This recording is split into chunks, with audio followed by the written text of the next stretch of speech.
The sunset bled across the lone cedar plains like a fading ember trying to remember its last warmth, the horizon painted in bruised violets and tired gold as though the sky itself had walked too many miles and longed for rest. In that trembling light moved a lone figure, Ayanna Starling, aged 20, her slender body swaying with exhaustion, her deep green beaded dress carrying dust from every nameless road she had crossed. She had no family left in this world, no land to call hers, and no reason to expect kindness from strangers. Yet when she saw the small cabin tucked against a hill of amber grass, she felt something shift inside her, a soft ache of hope she barely trusted. A tall cowboy stood at the door, broad-shouldered and still as a mountain, Wesley Rowan, age 30, and she gathered what remained of her strength to whisper, "I'm very tired, may I rest in your cabin for a while?" Before her voice thinned into the wind like a fragile confession she feared would be refused. Wesley heard the plea before he fully understood the woman standing before him, her eyes dim with fatigue yet bright with something unbroken beneath the sorrow. He had spent years living in silence, tending his land without complaint, quietly enduring the murmurs that he was strange or distant or too gentle for a cowboy of the West. Something about her trembling posture pierced that silence, making curiosity rise in his chest like a warm pulse he had not felt in years. He stepped closer, noticing the way her breath shivered as though she stood in front of judgment rather than a cabin door. "You can rest here," he said softly, his voice deeper than he intended, rough from disuse and nerves he did not wish to name. She looked uncertain, almost afraid to cross the threshold, as if safety was a kindness she didn't dare claim. Inside the cabin, lamplight glowed like an old memory trying to survive the dark, warming the rough-hewn walls and the small wooden table worn smooth by years of solitary meals. Ayanna entered slowly, her limbs shaking not from fear but from the weight of too many days spent searching for a place she would not be chased from. Wesley offered her water and a chair near the fire, watching her with a quiet reverence he didn't understand yet. She told him in fragments that she had lost her people months ago, driven from her land with no family left to speak her name, and had walked until her feet nearly bled. He listened, absorbing each word as if she were revealing the map of her heart rather than her history. Before she could finish, distant hoofbeats echoed outside, sharp and deliberate, unsettling the fragile peace settling between them.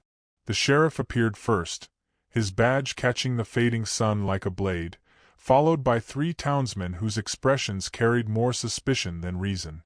They eyed Ayanna with the hostility of men trained to fear what they did not understand, their shadows stretching into the warm doorway as though trying to extinguish the light inside. The sheriff addressed Wesley sharply, demanding to know why he was harboring a native woman on his property. He spoke of rules, safety, and how such a thing might stir trouble among the townsfolk. Ayanna lowered her head, bracing for the rejection she had met at every turn since losing her people, shame flooding her heart before a single word was spoken. Wesley's jaw tightened, something fierce and protective rising inside him as he stepped forward without hesitation. "She's my guest," Wesley said, his voice steady but edged with something bright and unyielding. "And she stays." The sheriff's brows slammed low, disbelief flickering through his stern expression, while the townsmen muttered warnings under their breath. They told Wesley he would lose standing, that people would stop trading with him, that he'd be branded a fool for sheltering her. Ayanna stared at Wesley with wide, confused eyes, startled by a loyalty she had not expected from anyone, let alone a stranger. The sheriff finally turned away with a curse, promising consequences in the coming days. The cabin door closed behind them, sealing in a silence thick with tension, hope, and something unnamed that vibrated between the 2 souls inside. Wesley carried a kettle to the fire, his hands moving with a gentleness that spoke more than words ever could. He made her tea from dried chamomile he saved for long winter nights, placing the warm cup into her hands with a care that nearly unraveled her. Ayanna watched him quietly, seeing the way he avoided looking too long at her face, as if unsure whether he was allowed to care. The kind gestures chipped away at the walls she'd built inside herself, restoring a dignity she thought she had lost forever. Outside, the wind tapped softly at the windows, whispering of the dangers still waiting beyond the cabin walls. Ayana's voice trembled as she asked whether she should leave before her presence brought trouble to his door. He looked at her with an honesty that startled them both. "If you leave, it won't make them kinder. They already see me different than themselves." His voice wavered, revealing the shame and loneliness he had carried for years, never quite fitting in, always too quiet for the loud-blooded West. She realized then that he understood what it meant to stand alone, to be judged for simply existing. Ayana felt something fragile but warming bloom inside her, a thought she dared not name yet. Before either of them could speak again, a loud knock thundered against the door, rattling the hinges with urgency. A group of townspeople stood outside, torches glowing like angry stars. Their faces twisted with distrust, fueled more by rumor than fact. They demanded that Ayana leave immediately, claiming she didn't belong and would bring trouble. Their words cut through her like cold steel, echoing old wounds she had never fully healed. Wesley stepped in front of her again, shielding her from their accusations with a firmness that left her breathless. The night grew colder, as if the sky itself recoiled from the cruelty unfolding. Her vision swayed, her body too weak to carry the burden any longer, and before she could steady herself, darkness pressed in as she collapsed. Wesley caught her before she hit the floor, his arms lifting her weight as though she were made of something precious, something breakable. He laid her on his bed, covering her with a blanket worn soft from years of use. He wiped her forehead with a damp cloth, whispering small reassurances as though he feared she might drift beyond his reach. She felt a peace she hadn't tasted in years, safe, held, cherished in the smallest of ways. When she opened her eyes hours later, dawn barely touching the edges of the room, she found Wesley asleep beside the bed, his head resting on his arm, his hand still holding hers like a promise he didn't realize he'd made. In the gentle light of morning, something unspoken lingered between them.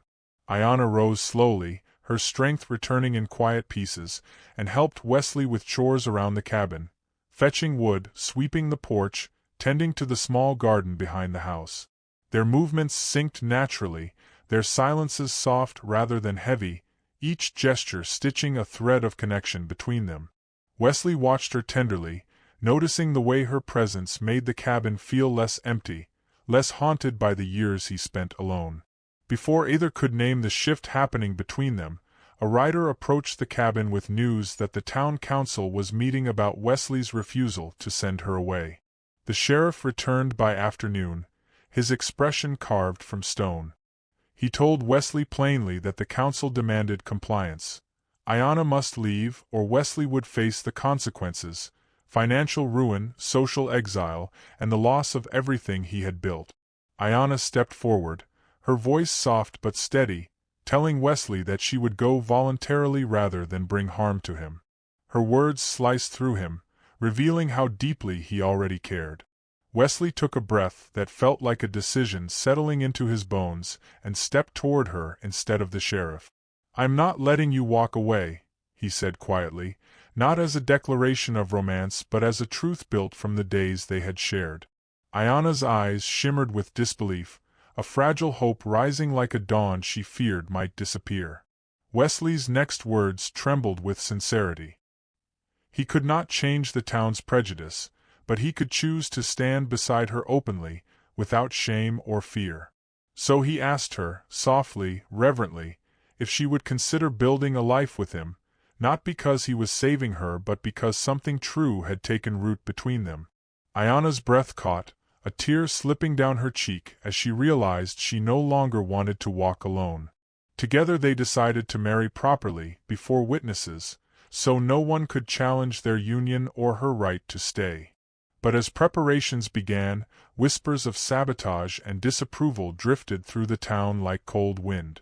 On the morning of the ceremony, Ayana stood in a deep green beaded dress, her long braids adorned with small feathers that caught the sun like shimmering memories of her past. Wesley stood waiting near the old oak tree by the creek, wearing a clean shirt and a new resolve carved into every line of his face. Only half the town attended, but those who came arrived with quiet respect, moved by the devotion they had witnessed. The ceremony was simple, but it held the weight of two souls choosing each other despite the world's resistance. When Wesley lifted her veil, his hands shook with emotion, and their first kiss was slow, gentle, a merging of two wounded hearts learning how to heal together. As they walked back toward the cabin, the wind carried a sense of promise that rustled the leaves like blessings. Their life after marriage became a tapestry of soft moments that stitched their hearts tighter with each passing day. At night, Wesley held her as though she were the missing warmth he had searched for all his life, and Ayanna traced the curve of his jaw with fingers that memorized the shape of safety. She braided his hair in the evenings, and he kissed her forehead as if giving thanks for every day she stayed by his side. Slowly, the town's frostiness melted as they witnessed the sincerity of their bond, the laughter that bloomed between them, Ayanna's kindness to neighbors, the peace that radiated from Wesley's once lonely cabin. And then one evening, Ayanna felt a familiar weakness that carried a different meaning entirely. Ayanna discovered she was carrying their child, and Wesley's reaction was a mixture of stunned awe and overflowing tenderness. He held her close, his tears soaking into her hair as he whispered prayers of gratitude. Word spread through town, and where once distrust had lived, cautious acceptance now blossomed. Women brought herbs, blankets, and their own stories of motherhood. Men offered repairs to Wesley's fences and tools he lacked. The transformation was slow but real, a community learning how to replace fear with understanding. As the months passed, Ayanna's belly grew, and so did the quiet love that filled their home. Yet on the night her labor began, thunder cracked open the sky.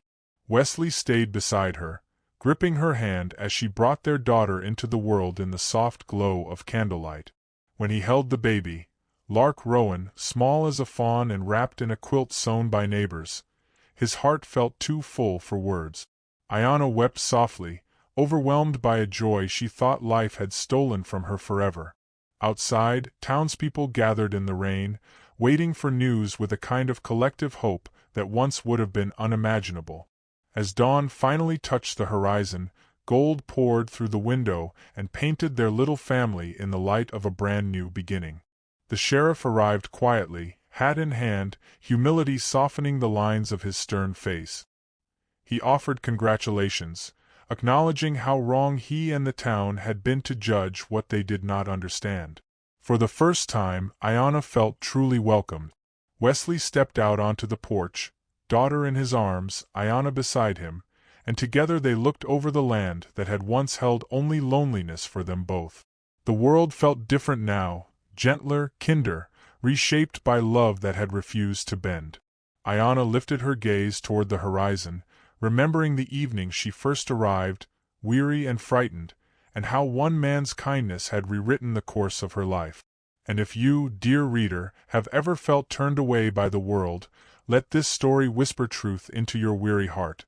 Sometimes the path to belonging begins with a single breath of courage, a stranger's open door, or a soul who chooses to stand beside you when everyone else steps back.